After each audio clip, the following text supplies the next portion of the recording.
Welcome back to another week of Every Day We're Covering. Chris Parks and S.J. Munoz with you here to talk, of course, of the big game coming up here this weekend. We'll recap our picks that we had for you last week, a little college basketball, NBA, and MMA that we had for you. We'll recap and get right into things. But S.J., it's the time of the year that all those guys running those sports books out in Vegas have a big grin across their face because they're raking in the cash this week with all the wild betting that'll be going on. Yeah, I'm sure they're probably planning some trips here and maybe put some houses on layaway, so to speak, getting ready to purchase a new condo there or something of that sort. But yeah, it's a bit of an amateur hour, but still fun. There's a lot of stuff to do, and there's so much out there like that you can bet on. It's obviously not anything new to this year, but it's just when you actually start like diving into the books and seeing like what you can and can't, or what you're allowed to bet on, and just some of the action you can get. It's kind of crazy when you think about it that the no stones unturned. So kind of when it comes to the gambling here this week. Yeah, it's just about anything and everything that you can imagine, and we'll have some fun with that too and look at some of those fun prop bets for you as we go through the program here this week because, like you said, it's fun. Even though it's, a little bit goofy, it's still a lot of folks like to have some fun with it, especially for the folks that really don't have much of an interest in the football itself. It gets some people some extra incentive to watch things throughout the night. Better than those damn commercials, if you ask me. So, like, I'd rather have someone bet on who's going to have their shoe untied than watch the freaking Pepsi's 17th commercial, the same thing for the last 20 years. So. Mm-hmm. Yeah, most of that stuff has been played out at this point. So, but we'll see how it goes. Well, not to dwell on it too much, but one thing I thought was, it seems like I don't know, maybe 5 years ago or so, it seemed to start where they're airing the commercials or giving you a sneak peek online like a week before or days before. It's like that kind of defeats the purpose. I mean, you're paying millions of dollars for a 30-second spot, and you're just going to release it ahead of time. Mm-hmm. I like I said, we don't have to talk about it too much, but just it seems kind of counterintuitive to the goal there. Well, it's interesting too. There's been some that have had like a precursor commercial that says, tune in on the big game and find out what happens, or the other way around where they do one during the Super Bowl and like, oh, stay tuned for later, whatever. But yeah, it's kind of. I mean, I guess you can't get that, but still, it's like, come on, bro. Like, no, it's going to be a letdown no matter what you're doing there. Yeah. Well, and you're paying that much money for that much time. I think I get my point across that way in that 30-second window as much as you can. But yeah, I guess we'll leave that to the marketing gurus and see if they can waste some more money this year. We're going to, of course, start talking about what we are going to be drinking here today as well.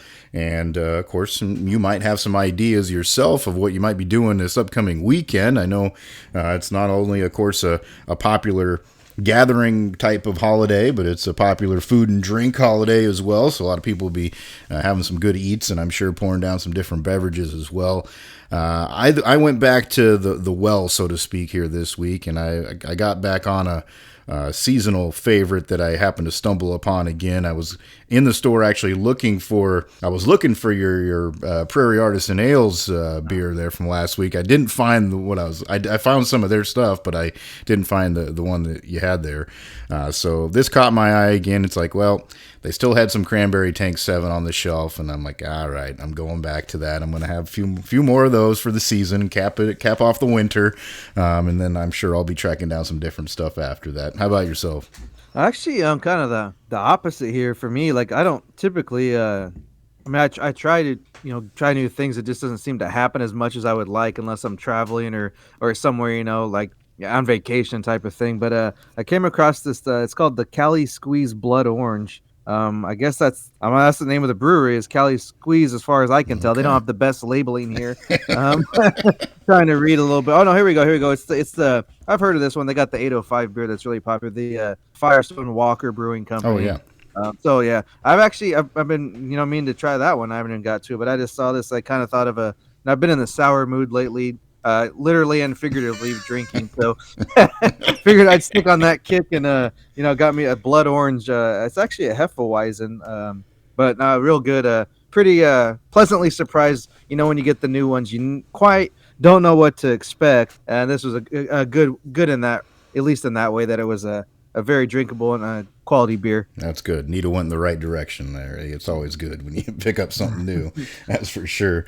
But like we've of course stated throughout the show many times, we're gonna suck that stuff down no matter if it's good or bad. Yep. We're getting our money's worth here. Last week, of course, we did touch on some picks. Well, of course, was outside of the football world because we didn't have anything going on in the football world, unless you want to count, guys like playing patty cake and toss around the backyard in the Pro Bowl football. That's a different experience. But we did hit some college basketball. We did a little bit in NBA filtered in there for you, and some MMA as well. That we had for you. Of course, we made some official picks here on the show. I know on our socials we both put out some stuff over the weekend too, as we're kind of looking at things, and not too bad of a week really, especially the way we started. We wanted to hit some college basketball, and we hit it hard that next day because we went 3-0 on that first night out. You had Illinois laying 3 against Ohio State, and that was not much of a problem. 87-75, they win it there on the road, so big win for them. Kansas, I had them laying 14.5 against Okie State. Kind of thought it was one of those bounce-back nights for them being horked off, and that came true. They took care of business, 83-50. 4 was the final there. And then I had TCU as well, laying 5.5 against Texas Tech at home, and they took care of that, not by a ton, but they got it done. 85-78 was the final. They were ahead good chunk there most of that game, so it was a pretty nice night there for us.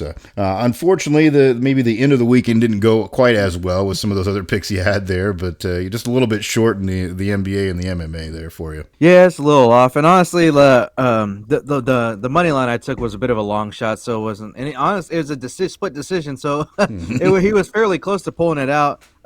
The other fight I picked, Silva, I was kind of disappointed in her performance. She was supposed to be kind of like the new hot thing, I guess, in the weight class. And I mean, she won fairly handily, but not an impressive or any type of thing to write home about. Just you got the W, do what you're supposed to do, but that didn't help us any. But like you said, just the random picks we seem to throw out over even yesterday over the weekend just on social, we actually end up doing pretty well on those as well. So not a bad weekend overall in the big picture. I know actually college basketball seemed to be the best to us. Yeah, it really was good to us. I hit a couple more there, on Saturday with Kansas, Central Florida. It was a pretty good weekend. You had one there with Sacramento in the NBA. So yeah, overall we did pretty nice. So that, of course, that's I guess incentive to maybe follow us on the socials as well if you're into kind of making those picks day of and those types of things. When we get the feeling on something, might throw it out there for you, and you can either play along or fade us if you think we're a bunch of idiots, and that's fine too. But yeah, pretty good this week. So that was fun, and I guess maybe that's a good sign because we're gonna have to dip into some more college basketball here down the road as the Super Bowl ends here this week. Yeah, especially just this time of year. We've talked about it heavily, mentioned it a few times last week. It's kind of a in the moment type of thing. It's stuff's not going to be on the board more than a day in advance, if that. So follow along is like you said, good advice, and we'll get stuff out when we can, as soon as we can. Try to give you as much notice as possible. But we're like anybody else. We're gonna, if we see something at the last minute, we're gonna take it. It might not be a lot of notice, but you can set those alerts or notifications if you need be, and this will do the best we can to get out there as soon as we can to get that info across. And honestly, before we started doing this, I don't know about you, but kind of how I always was too. Of course, we adjusted because we're recording and we want to give you some stuff for the week and thoughts to think about. But the way that I always kind of did it there when getting into it the first couple of years was usually I'd wait till Friday and start looking at things for Saturday and start to put some stuff together. I wouldn't really look at it too far out. Maybe I'd check a line and just see, hey, where did it start? But I'd probably wait till later in the week to actually play most of the games I did. Like I said, with the show, we're doing that a little differently and probably picking them earlier. But yeah, I mean, it's all personal preference. You can do that if it's there for you. And then, of course, like you said, with a sport like this, you don't have a choice. You're waiting until they get that information to you and put it out.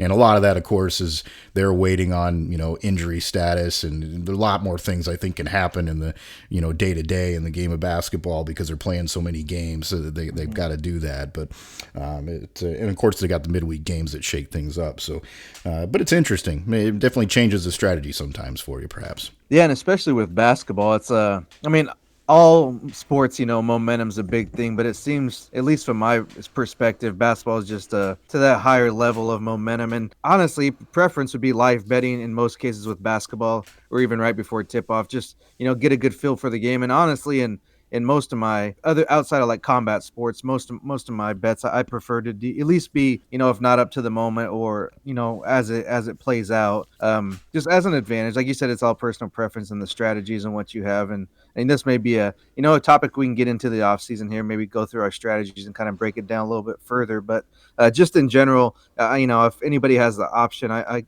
encourage live betting at least when you start to get an idea. Maybe kind of build yourself there a little, a cheat sheet, if you will, of what worked, what didn't work, and keep track of all this stuff we do on our own. We mentioned them on the show, but I got a note on my iPad or that can be pulled up on my phone as well, so you can sync them. But just that of picks I've made and kind of go back and reference them as you get down the road. And of course, technology has changed how that happens so much over time. I mean, somebody's an old school, gambler before it was technically legal, they were doing it with a guy that sent him a sheet or faxed it to him the week before.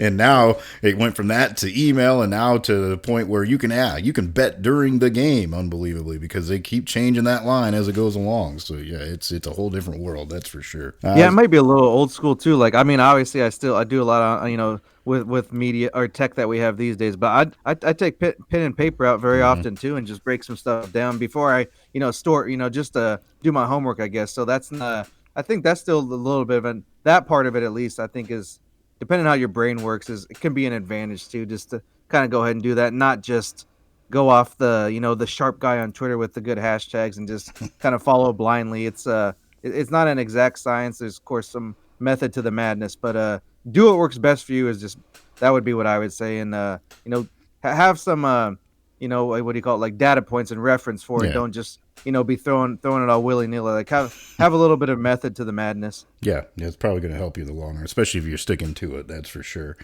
Before we get into the Super Bowl, obviously we're going to talk a lot about that game. But just a couple of quick headlines that we kind of touched on as we were talking before we started about what's going on in the college football world. One note I saw that was interesting. Of course, we've already talked about this quite a bit with this team, interestingly enough, even though normally I would not pay attention to them all that much at all. But they had a great season last year. Washington, of course, lost their coach. Kalen DeBoer goes to Alabama, takes some players with him. But then since then, they have had an absolute exodus of players. I think the list right now is up to 15 guys that were at least started at some point in the season that are now at another Power 4 school that have transferred somewhere else, which is just unbelievable.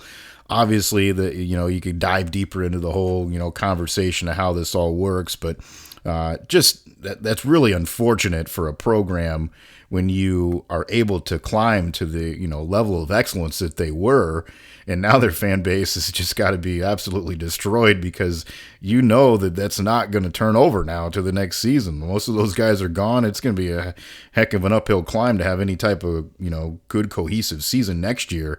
That's hard to take. Yeah, you expect obviously some turnover and players leaving when coaching change happens, but it's almost times 10 with it in this case. And yeah, it's going to be steep hill to climb, and there's going to have to be some patience there, I'd assume, just because it's. I mean, when you lose that type of players, that sets you back 2 to 3 years, and depending on what you can do, on your end with transfers and things of that sort. But that's going to have to be probably not till next recruiting cycle. They're not going to be able to do much now, but I can't imagine that coach thinking, coming from Arizona, thinking you're going to lose that many players. That he might have, had he known that, it could have been maybe just stay where you're at for now, at least, because that's you got your work cut out for you.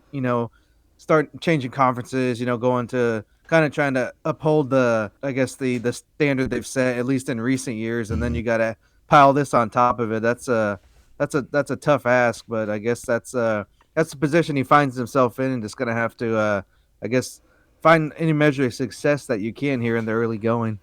Well, and the one thing I think that is maybe interesting, and we'll never know because nobody's going to give us the answers, but all these kids obviously have their own little things and reasons why they're doing this, and everybody's situation is different. But when it's that many, you start to wonder, is there some kind of overall theme that is the issue here? Like, why do all these guys want to leave at the same time? Because, in reality, when you look at it from an outside perspective, you're a team that just played in the national championship. You're a solid program historically. You're joining a conference that, is upheld in most people's minds as a pretty good one, even though it's unfortunate kind of the travel situation you're in. But you would think there's a lot of positives of why you wouldn't want to stay in a coach that's doing a pretty good job somewhere else. But there must be something going on. So it'll be interesting if anything ever kind of squeezes out of the rumor mill, if we're kind of getting a theme of why some of these guys maybe got together and made that kind of decision. I don't know.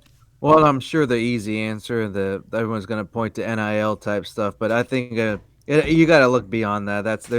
There's money to be had everywhere, and you got to figure a school like that, they've got plenty of money to offer as well. So, yeah, it'd be more of a probably a behind the scenes thing, or I guess just there's saw opportunity to maybe do better somewhere else. I don't mean that's kind of hard to do when you're just in the playoff, but Yeah.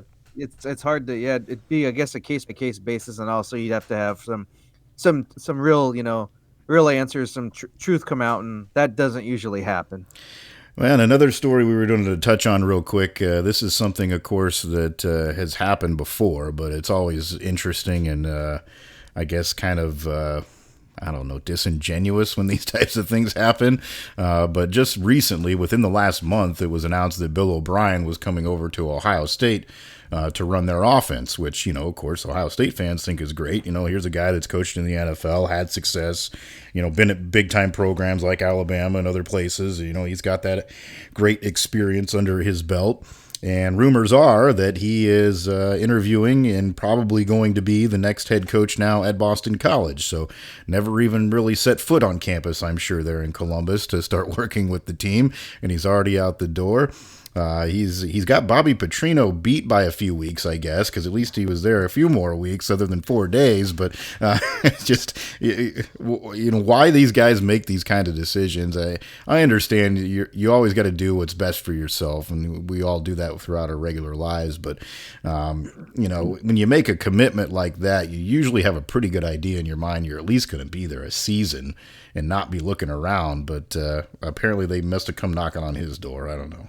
Well, and then we just talked about, the players leaving like that. Just, I guess, maybe this is, you kind of got to say, like, well, when this happens with coaches, maybe that's part of the reason they don't feel the loyalty that's there. And I mean, coaches have always left for better jobs, and there's always been that thing. But now that it's easier to switch schools as a player and still get benefits of it, including the money type thing. Like, there's not much holding you back anymore. There's not a sit out. There's not the penalties before for leaving, unless it was a certain, unique circumstance. You didn't have to sit out a year, but now that's kind of open season with that. So maybe that's why we're seeing there's the ability to leave, and maybe it would have been the case, much more in the past if the option was there without the penalty, because especially getting on later in your career, and anybody doesn't. You don't really have time to waste. You definitely don't want to sit out a year if you don't have to. So maybe it's just finally seeing that there's no penalty and we can take advantage of that, because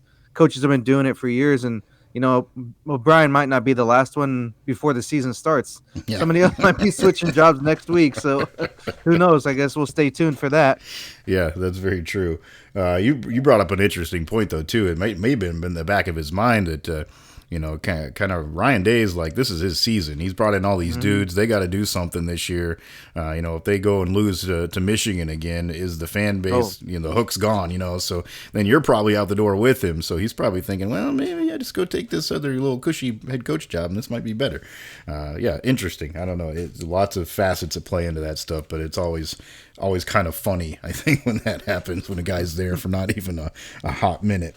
Didn't even get the rent paid for a month. I didn't get his ID badge made yet. He didn't know where to park or anything. He's just staying in his office, sleeping there on a cot, and then sorry guys, I won't be here anymore. Like, taking a vacation? No, going to Boston College. Some intern's probably punching a wall somewhere because they just got done with the placard to put on his door yesterday. Like, dang it, what am I doing here? There's a Snickers commercial in there, maybe something like that. True. Uh, so that's what's kind of hot in the college football talks. Obviously, that'll ramp up and heat up after the Super Bowl is over. But that dominates the headlines this week, as it should.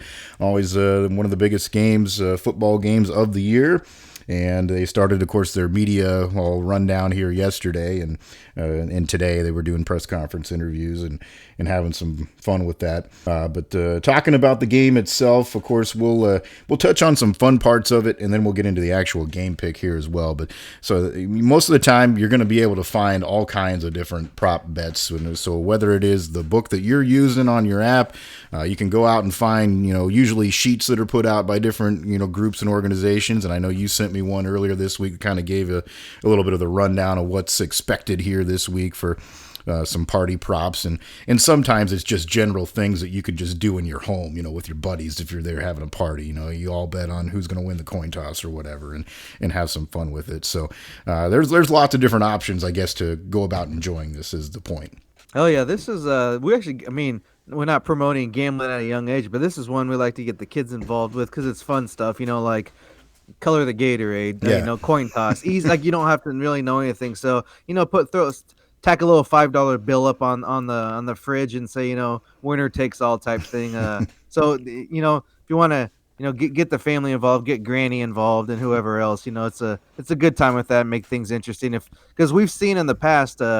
Sometimes the Super Bowl, we've been lucky the last 3 or 4 years, I would say, maybe even 5. But a lot of times the Super Bowl doesn't really live up to much of a game. It's a lot one-sided. So if that is the case, at least you got something to pay attention to. Hopefully we have a good game. I think we will, but just in case you kind of get backup plan here. Yeah, that's true. Football's an unpredictable game, so you never know on that front. So yeah, you're gonna have some other stuff to have fun with.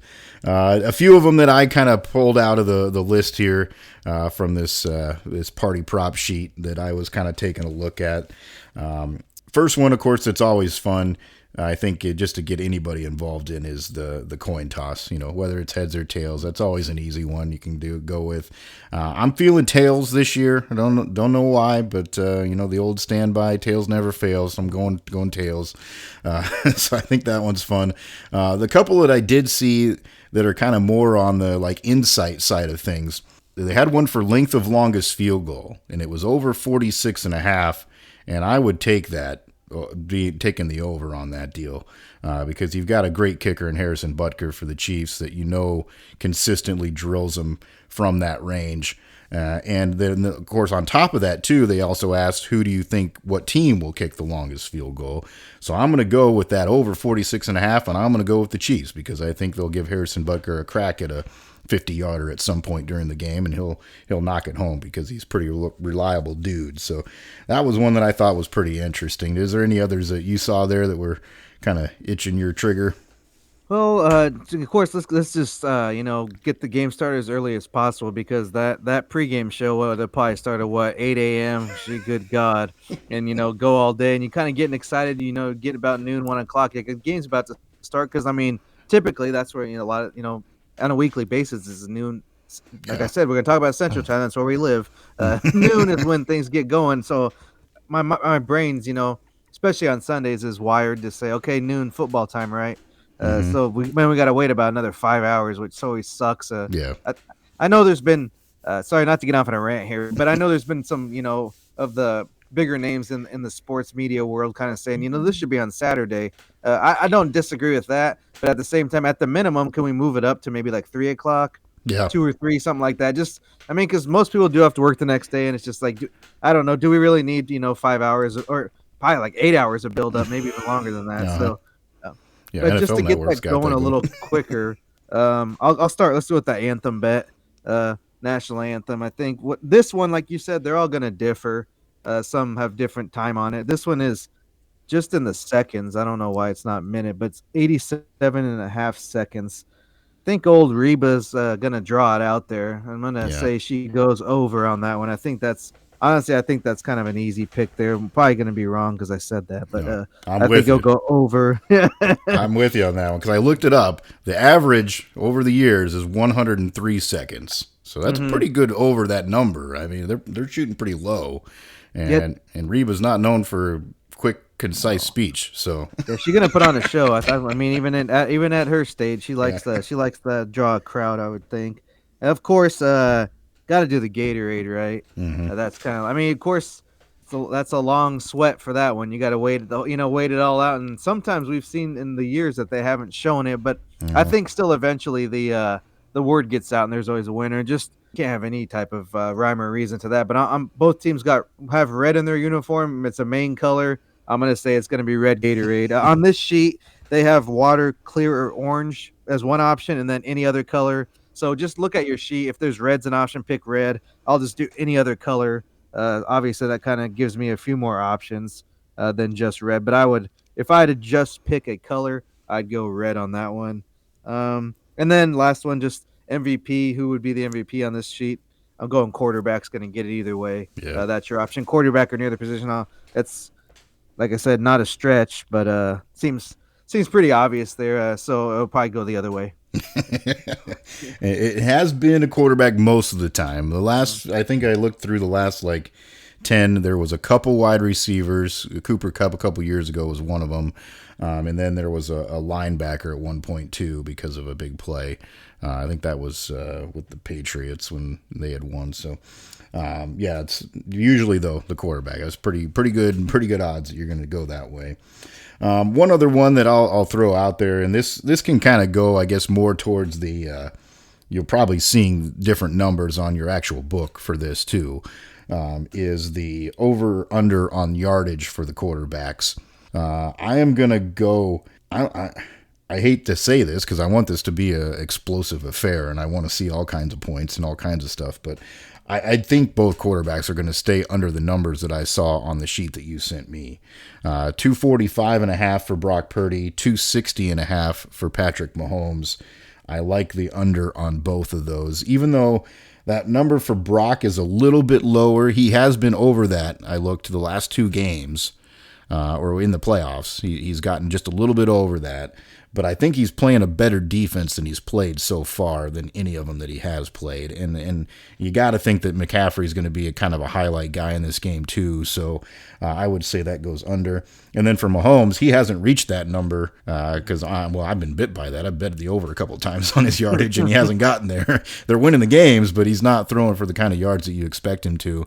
And I just don't think that's going to quite happen. That's a pretty big number, really, when you think about it. I mean, I know it's different these days and age because you see some ridiculous games from these guys where they're throwing over 300, during the regular season quite a bit. But when it comes down to a pressure-packed type of situation like this, you tend to see that trail a little bit lower. So I'm going to go under on both of those. Yeah, actually that was two of the ones I was on the actual book, not just the prop sheet here. I kind of went ahead and made a couple plays on that, and I'm with you there on Mahomes for sure.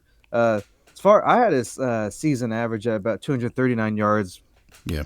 According to my research. So don't, this isn't set in stone, not concrete, but the numbers I was able to find. Speaking of that, that's one thing I was talking to, someone else about when it comes to just betting and making plays. For as powerful and, all knowing as the NFL leads us to believe, sometimes finding stats is a real pain in the ass. And I'm sure that it's by design.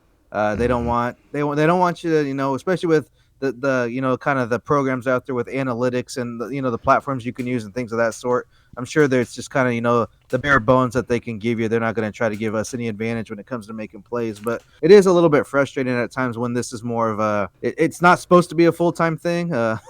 Sometimes it gets a little away from me, but yeah, so like that's a little frustrating. It just made me think of it. So when it comes to stats, if anybody wants to question that, it's just that's what's available on the access that I have. I'm not going to pay money for freaking stats. Yeah. So that's what. I mean, they want to wait till the game so they can give you the next gen stats powered by exactly. AWS.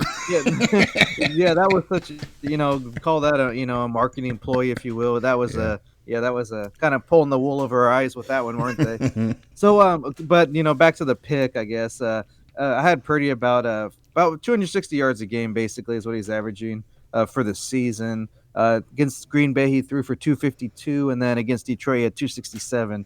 So the number on the book I had was a little bit different than the sheet. It was actually lower. I got 245.5.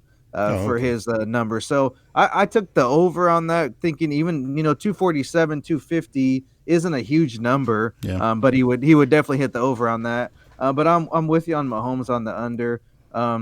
His I guess the numbers I got, he was 239 per game this season, which the kind of that was head scratching. I mean, I double triple checked. Just Yeah. it seems really low, but just they've had a different offense, and of course we can get in the dig in there, all the drops, a lot of big Yeah. plays, a lot of issues with just alignment. Of course, you don't want to. I know you don't want to bring that stuff back up, but there's just been other issues that kind of contribute to that.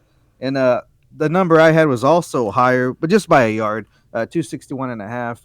And he actually would have just hit that once this postseason Yeah. against Miami, which they kind of torched him that game. So, funny enough, probably the worst weather they had. Yeah. He had like the biggest output, so that kind of shows you how things go. But so that was the two of the picks I actually made on the book off this prop sheet. But we're kind of thinking the same thing there, pretty much, pretty close to that at least. Yeah, I can see that happening with Purdy for sure. If they get the offense cooking, it's kind of like, what are they going to play like they did in the first half or the second half last week? That's maybe the big difference. But he has that potential, undoubtedly. They could. When do you think that. about the screen game gets going, even one or two can really push that average up. Yeah. So it's not. I mean, that has no, for me in my mind, that has no bearing on the outcome. Obviously, of course, the more he throws for, the more chance they're going to win. Yeah. But just because I think he's going to hit 250, that doesn't say anything as far as how the outcome goes. At least that bet doesn't. To Yeah. me, that's how the way I'm playing it. Gotcha. Some people just think if you make one pick for a certain thing, I Yeah, was like, you got to do the rest. I'm Yeah. trying to win money. I don't really give a crap who wins the game. Yeah. Yeah. Was there anything else that you had put on the book that you really liked already? I got a couple more for you.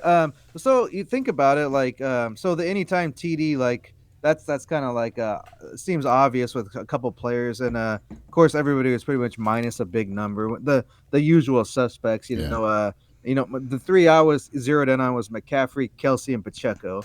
Seems pretty easy picks there, but of course you're not going to get any doing one-offs. You're not going to get any type of return on your investment. So I actually ended up parlayed those three, and actually gave me plus 335. Nice. At least the book I was playing at. So and I anytime TD with those three, of course I need all three. And like I said, I don't typically do like a parlay outside of same game, so I'm okay with doing that one. And then I just took a flyer on this last one on a long shot. The prop was both teams to get a sack. So yes or no, obviously. No was plus 360. Obviously, yes. That would be your minds would go, but kind of just digging into the numbers. Both teams are like kind of towards the upper 10 to 15 of getting sacks, Mm-hmm. but they're also within the top 7 of sacks allowed, so the least sacks allowed. So it's obviously, like I said, a long shot. It's a flyer. It's nothing I'm very confident in, but with that plus 360, might as well take a chance here. And we've seen games, both quarterbacks can move a little bit. Who knows, so Yeah. and in my case, neither team has to get a sack. So, if they both don't get one, I still win. So either way, Exactly. But obviously, like I said, a long shot, nothing I'm super confident in. But you gotta, especially with the Super Bowl, you gotta play some fun stuff and mess around, because basically it's the end of the football season. So that's always, a single tier for a lot of people. Yeah. End of the season, it's not a fun time. So you got to get all the plays in that you can. Yeah, and that's a good, like you said, a good one to take a flyer on. A couple of guys that are pretty good at scrambling around and getting away from people, for sure. That's kind of what they're known for. But yeah, tear in my beer, Yeah. Okay, I got one more for you. For you. I missed this one on my list. It's because when you were thinking of Butker, I was going to tell you, I've got one more to go on Butker. Over 1.5 field goals. I took him over 1.5. So two kicks. He's Like 7 that. for 7 in the playoffs. I could see him getting 2 attempts, and if that's the case, I like my chances of him hitting both. So I took that one as well. Now that's the rest of my list. I apologize. No, that's fine. I think that's one of the things that's so probably overlooked by a lot of casual fans. How the Chiefs got so blessed with finding a kicker that is so damn reliable. Like, the guy is just nails. He makes big kick after big kick. He rarely misses one. It's you feel good about it when he steps on the field, and maybe that's this, the kind of the support he gets around him. I don't know what it is, but the guy has it, and that's definitely been a big part of their success for sure. I think that's definitely a good one to roll with. There's going to be some field goal tries as much as these offenses are great. Well, just with the high stakes, there's going to be a mistake or two where you got to settle for a field goal. I mean, I know these teams have been there and done that. It doesn't matter. It's still the Super Bowl and the biggest game of the year. So there's going to be a penalty or even a drop snap or something like that. That's going to make you settle for a field goal. So that just kind of increases the opportunities in at least in this bet. One thing I'll throw out at you before we get into the game pick too, if you want to take a huge flyer on something, and some other people probably are going to be doing this too if they're Chiefs fans probably, but Jerick McKinnon was activated off of IR, so it's potentially he could play in the game, and the dude is an absolute touchdown machine. And he was the guy that gave up a chance to score a touchdown in the Super Bowl last year so they could run out the clock and win the game. So everybody after he got activated was like, oh, man, we got to get Jett a touchdown. Got to get him a touchdown. So you never know. You never know. And with Andy Reid, I wouldn't put it past him to try to draw something up. So that might be one to take a flyer on if you can find the number on that, even if it's even out there. He hasn't been on the field, for how long. So it's not like, if he does get in, it's going to be, probably think he's going to be a decoy or something. But yeah, I'm looking right now. He's not on the board, at least where I'm looking. So that's, oh no, here we go. Anytime TD, let's see, time. Hold on. Plus 550. So not bad. Not bad. I thought it would have been a little bit more. If you want to pick him as the last TD score, you can get plus 2,800. Oh, okay. So if they did what they did before, like you mentioned, you could really make some coin there. And then first TD is even better. Plus 3,500. So, okay. Well, so maybe first or last is if you want to really do that long shot. Yeah, throw a $5 on it or something. The first or last would be the way to go. Even a 10 spot, maybe. Who knows? Yeah. I don't know what your income tax looks like. You return, so you might be going big. Yeah. Might be working on that write off for next year. Maybe, who knows? So that's one to maybe take a flyer on. Have some fun with. It's a good story. That's for sure. The game itself, we touched on this a little bit here, the last program, just kind of how we thought the maybe general matchup looked. And I haven't changed my thoughts too much on I think how this plays and how this matches up, but I just really feel like the defense is going to be the difference. And I think that Kansas City is playing so well on that side of the ball. And, even the stat that we just talked about a little bit ago that surprises people that Mahomes hasn't thrown for that much yardage throughout the season. It's because his defense has played so damn well. I mean, they've been really early on in the season, they were the cog that kept them to win a few games when they needed it. So I think that's really what was going to make the difference here. The other thing that does maybe give me a little bit of worry, and of course this is going to be the storyline that all the haters are going to put out there anyways, Brock Purdy being in this moment. Now, obviously he's proven that he can do a lot of great things, and he got all the way to the championship game last year as somebody that nobody knew. But now here the Super Bowl is probably a different beast. You step on that field, I'm sure, as a human being, your butterflies are probably off the chart, especially the first time you kind of soak in that experience. And it feels like maybe there might be a mistake out there for him to be made. And against a defense that's playing well and has been taking the ball away a little bit, that would lend itself, I think, to the Chiefs having the advantage in that regard. Now, on the other hand, if he goes out and makes a couple of big plays early against that defense and build some confidence, it could go totally the opposite direction. I could absolutely see that as well. But of course, my biases being my biases as a fan of the team. Of course, love the guy quarterbacking the other team too. But I think the Chiefs taking that 1.5, if that's where the line stays, even if it changes a little bit, I would still go with the Chiefs winning this game. I just feel like it sets up well for them the way they've been playing. Yeah, I think if you picked another way, I'd kind of have to question that. I understand we're in it to make money, but in certain situations, you gotta go with the home team. So I get that. I do think a lot's being made of last week. Just how close San Francisco was to being out and getting embarrassed.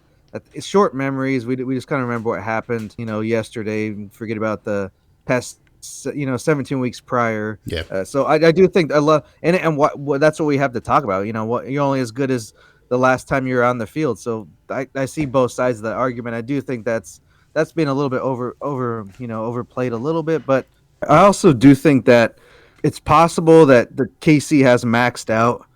They haven't exactly like we've known them as an offensive team, right? And all season, of course, they haven't put up like the huge numbers we're used to them putting up. Even to that extent, kind of just really basically like defense win the game for us. And that can work for a while. Then at some point you have to make a play, and they definitely have the players to make the plays, but they haven't done it for 4 or 5 weeks. So that will be a big question that needs to be answered too. It's we've had a few basically coin flip games here the last few weeks. This is there anything closer than a coin flip? I don't 'Cause, I know. mean, Yeah.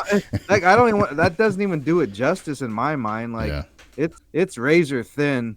The one thing that kind of led me to what I picked, and I'm not gonna do a parlay, but I like two things here. I'll do them separate bets, but the I guess far as I can tell, again my research, much as I could find, the public is about almost 75% on the money's coming in on the Chiefs, and that line has not moved. So that makes me wonder. The books aren't doing. Typically, if that happens, the line's changing, regardless Yeah. of who's the favorite and who's not. Hmm. So that kind of leads me like, oh, like they're in it to make money, and they make a lot of money. So that's kind of most of the strength of my argument. I'm not always a fade the public guy, but in this case, we kind of talked offline before we got going here of how many people are betting on this game, and just some of the lines I've been seeing, and the stuff that I wouldn't even think about taking. And I'm nowhere near these so-called sharps. I'm not. I'm just Yeah. I'm a guy having fun. Thinks I know a little. I know a little bit. Know enough to make a little coin on the side, but I'm not doing anything serious here. But if it's raising my eyebrows, what's really going on there? So that's kind of just the strongest thing I can go, because numbers lie, as they always say. So stats only get you so far. I'm gonna go ahead and fade the public and say they'll cover the 2, but I also and this is gonna probably be my bigger chunk of money's going on this. I'm taking the unders. I think it's gonna be a low scoring, close game either way. But I like that unders way better.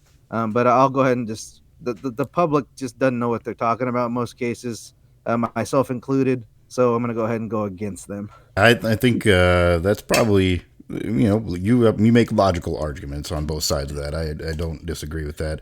47.5 is what I was seeing as my number. Is that what Same. you That's had? the same. Okay. My apologies. I did Yeah. not make that clear. Yeah, that's what I got too. Yeah. So, I mean, yeah, I made sure to make that play early in the week, because I think that number could change. Yeah. The spread might not, Mhm. but that total is going to go up and down, I think, here in the next couple days. Well, and even if somebody was kind of thought they were a half expert, there's probably a tendency for a lot of people to go higher than that, just because they think of offense when they think of both teams, in general, when you think about the star players, obviously.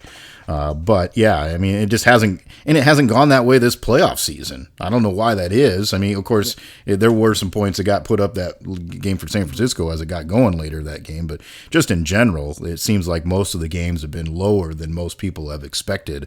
And whatever the reason may be, maybe that's just dumb luck and coincidence, but I think it's probably more so the case. And you tend to see that, I think, sometimes too in Super Bowls. They don't tend to be these huge, shootout type of games. It's a big play here or there that makes the difference. But it's interesting, and there is something to, I think, a little bit to the whole, back in the game again against each other type of deal. Like, they played 5 years ago, and the Niners came up short. And of course, I saw last week some, thing where talk was made about, Kittle on the sideline saying, we'll be back. We're going to be in this moment again, and we'll do it the next time. And now he's in that next time against the same team. So yeah, it is interesting. They'll be motivated for sure. That definitely does play a little bit of a factor, I think.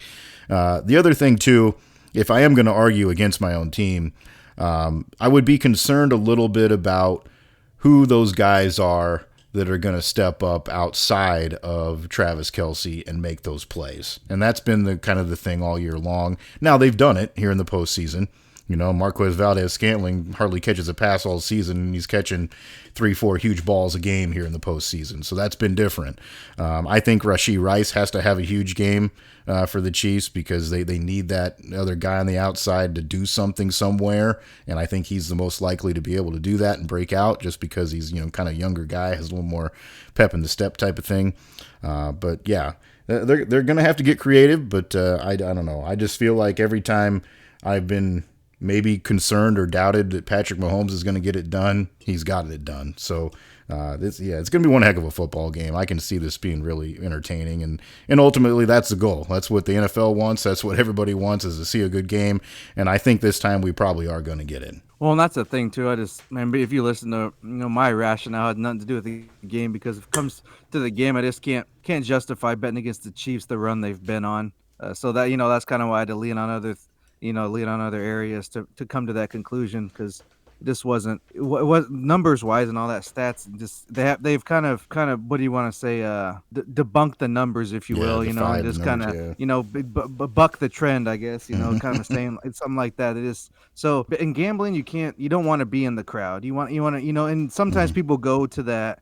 Take that to the extreme and always are the contrarian and doing something different. But with certain things, it's just it seems a little bit too obvious to not go with it. But like you said, it's they have the players to make the plays. But the Niners have also kind of been the last few weeks a little bit of a letdown. So if there's a time for them to kind of show out and what they were. What they had been, maybe the first 13, 14 weeks of the season, this would be the time to do it. And I can see that happening as well. So I kind of hope that's not the case, both sides, because that under is going to melt away real quick if that's the case. But like you said, I think it will be a good game. That's all I kind of really want, just a competitive game, and maybe hit some of these props along the way. Yep, have some fun with it. We hope you do, and we hope that we're right on a few of them for you here this week as well. So should be a lot of fun. I will give you a little bit of heads up. I'm not really certain when we're going to have our reaction to the old Super Bowl, because I'm going to be out of town on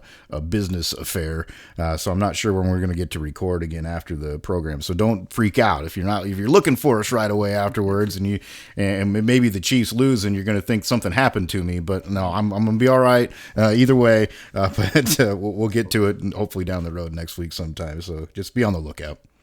Yeah, I know that it's your team, but you'll be watching the game in a better spot than I. So, best safe travels, and hope you make it back in one piece, because that city can do a number on you. Yeah, I'm hoping I survive. It's gonna be an interesting affair. But hopefully I'll have some stories for you when I get back.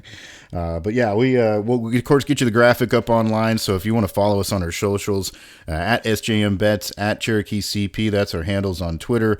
We'll get all that info on our picks up there for you. If we feel like we're going to throw a wild hair or something out for you later in the week, we'll put it up there on our socials as well, so you can take a look. The podcast is more available than ever as well, so if you want to spread that word, I've been trying to do a little work here for you to get this thing out as many avenues as possible. It's in multiple places, but one place that it is now is on YouTube as well. So if you just go to YouTube, I know it's such a popular platform, people can search for the program and find it there. So lots of ways to connect with us. We'd appreciate if you share that word and do that for us. But we'll get all that out for you, and of course then we'll be back to recap how things go here in Super Bowl 58. So thanks for joining us for the program. That's SJ Munoz. I'm Chris Parks. Thanks for joining us for another week of Every Day We're Covering. We'll see you sometime next week for some more covers.